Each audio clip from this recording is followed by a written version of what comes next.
Dans des pays où il y a des conflits graves, tout le monde est victime lorsque ce sont des conflits généralisés, quelle que soit la classe sociale, quel que soit le niveau d'éducation, eh bien tout le monde est victime. Par exemple en Haïti, même si vous gagnez l'argent, même si vous pas gagnez l'argent, même si vous êtes intelligent, même si vous faites un pile l'école, vous savez, ou même si vous pas fait un pile l'école, même si vous pas fait l'école du tout, tout le monde est victime.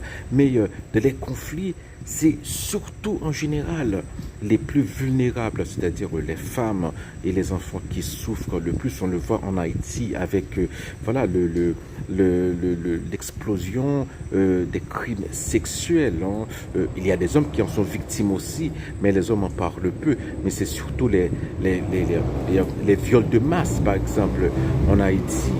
Et il y a, lorsqu'on regarde le Congo, l'Est de la République du Congo, il y a quelques mois, 150, alors on a 150 femmes ont été brûlées alors violées par des troupes, des rebelles, violées et brûlées.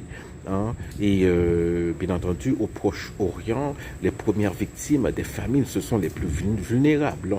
Ce sont les enfants, ce sont les petits.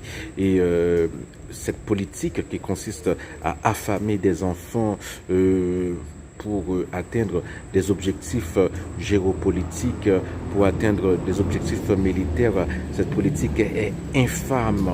C'est un déshonneur pour, eh bien, pour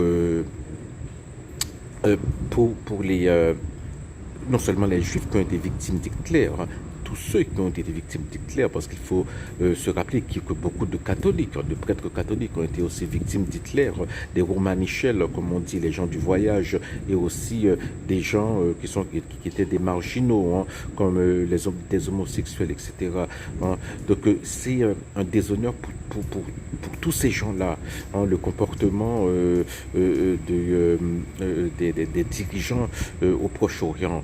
Et dans les autres conflits, par exemple, en Éthiopie, il y a une guerre civile. Il y a 10 millions de gens, y compris beaucoup d'enfants, qui sont qui sont dans une situation de famine ou proche. Voilà.